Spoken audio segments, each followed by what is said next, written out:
Hello students, thank you so much for clicking on this video. Welcome to our channel Physics Classes by Mudit. Before start, please do subscribe and press the notification bell. Thank you. So बच्चों इस video में हम देखेंगे electric field due to infinite line charge using Gauss law. ठीक है। हमने यहाँ पर एक इनफाइनाइट वायर लिया है जिसके ऊपर हमने ये देखो पॉजिटिव चार्जेस दिए हुए हैं और इसकी वजह से इस पॉजिटिव चार्ज की वजह से हमें इलेक्ट्रिक फील्ड कैलकुलेट करनी है। So with the help of Gauss law, ठीक है, गाउस लॉ क्या कहता है, the mathematical form of Gauss law is electric flux is equal to integration E vector dot ds vector is equal to summation q upon epsilon naught. What is summation q?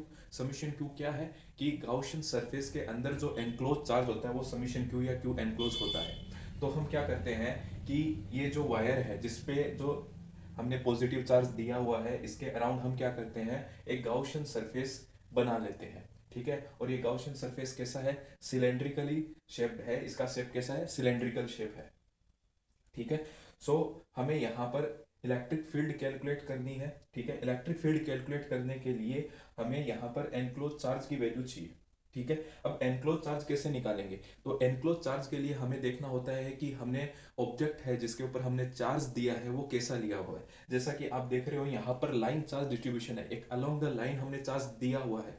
तो यहाँ पर जो हम density लिखेंगे वो कैसी होगी, line charge density. अगर सरफेस पे दिया होता तो सरफेस चार्ज डेंसिटी लिखते और अगर वॉल्यूम पे दिया होता तो वॉल्यूम चार्ज डेंसिटी। इन तीनों डेंसिटीज के ऊपर हमने एक वीडियो बनाया हुआ है, आप देख सकते हैं।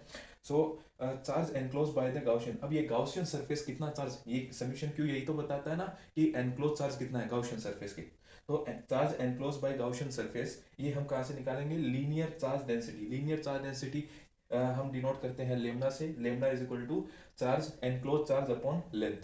एंड लेंथ ये जो हमने सिलेंड्रिकल शेप बनाया इसकी लेंथ क्या है, एल है। तो चार्ज अपॉन लेंथ। ठीक है। तो यहाँ से क्रॉस मल्टीप्लाई करेंगे तो समीशन क्यू आपके पास आ जाएगा lambda into L. Summation Q की जगह आप क्या पुट कर देंगे वहां पर, lambda L upon epsilon not. Now अब जैसा कि ये जो गाउसियन सरफेस है ये सिलेंड्रिकल शेप है। ठीक है। तो देखो बच्चों ये जो सिलेंड्रिकल शेप है इसमें तीन सरफेसेस हैं। एक तो ऊपर वाला, ठीक है, जिसको हमने किससे लिखा है, S1 से। ठीक है। एक इसके जस्ट नीचे वाला, ये ऊपर वाला S1, ये नीचे वाला S2। और तीसरा जो सरफेस है वो ये कर्व्ड सरफेस है। ठीक है। जिसको हमने दिया है S3 से।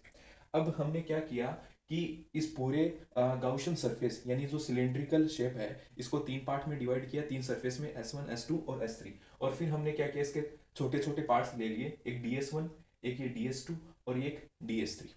तो ये जो इंटीग्रेशन है इस तीन पार्ट में डिवाइड हो जाएगा, S1 S2 और S3। E vector dot DS1 vector, E1 E vector dot DS2 vector and E vector dot DS3 vector.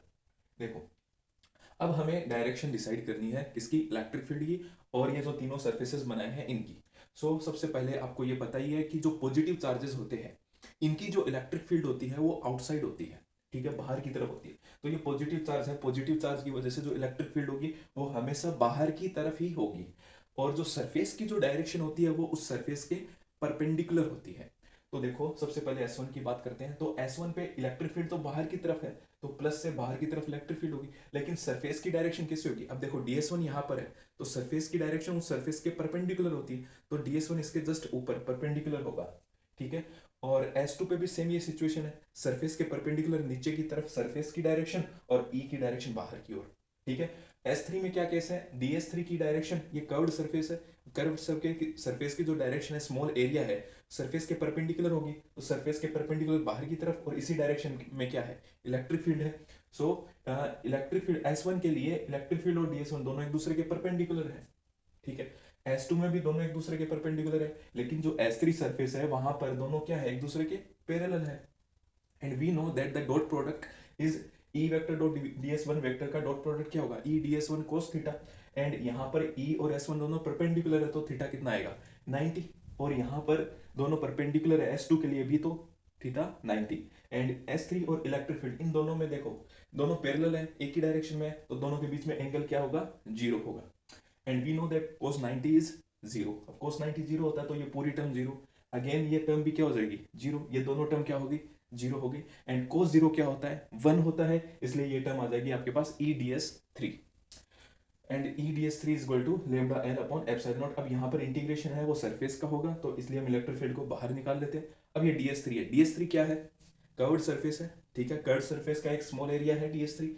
D S three का इंटीग्रेशन करोगे तो पूरा कर्व्ड एरिया आएगा। अब पूरा कर्व्ड एरिया कितना होता है, 2πr होता है सिलेंडर के लिए। आप ऐसे भी देख सकते हो भाई, ये सरकमफेरेंस है, सरकमफेरेंस क्या होती है 2πr, और कितनी ये सरकमफेरेंस कहाँ तक है, एल लेंथ तक है, तो 2πr l ये कर्व्ड एरिया आ जाएगा 2πr l। एल से एल कैंसिल आउट हो जाएंगे, और ये जो 2πr है इसको इधर लेके आओगे तो ये डिवाइड में चला जाएगा, lambda upon 2πr epsilon not. Okay, यहाँ पर लेमडा 2 पाई और एप्सिलॉन नॉट ये सब टर्म्स क्या है, कांस्टेंट है। सो जो बेसिकली जो इलेक्ट्रिक फील्ड है इस वायर की वजह से, वो केवल और केवल किस पे डिपेंड करेगा, रेडियस पे डिपेंड करेगा, जो सिलेंडर की रेडियस है। और कैसे डिपेंड करेगा, electric field is inversely proportional to the radius, या फिर आप ऐसे कह सकते हो कि electric field is proportional to 1/r। So अगर E और R के बीच में अगर आप ग्राफ ड्रॉ करोगे तो ये एक्सपोनेंशियली डिक्रीज करेगा, because electric field is inversely proportional to the radius. इसका मतलब क्या है कि जैसे जैसे रेडियस बढ़ेगी, जैसे जैसे रेडियस बढ़ेगी वैसे वैसे इलेक्ट्रिक फील्ड कम होगा, और जैसे जैसे रेडियस कम होगी वैसे वैसे इलेक्ट्रिक फील्ड बढ़ेगा। और ये होता भी हमने पढ़ा हुआ है कि जहां पे सोर्स होता है उसके आसपास जो फील्ड की स्ट्रेंथ होती है वो ज्यादा होती है, जैसे जैसे आप दूर जाते हो फील्ड की स्ट्रेंथ डाउन होती जाती है, ठीक है। So this is the formula for electric field due to infinite long charge using Gauss law.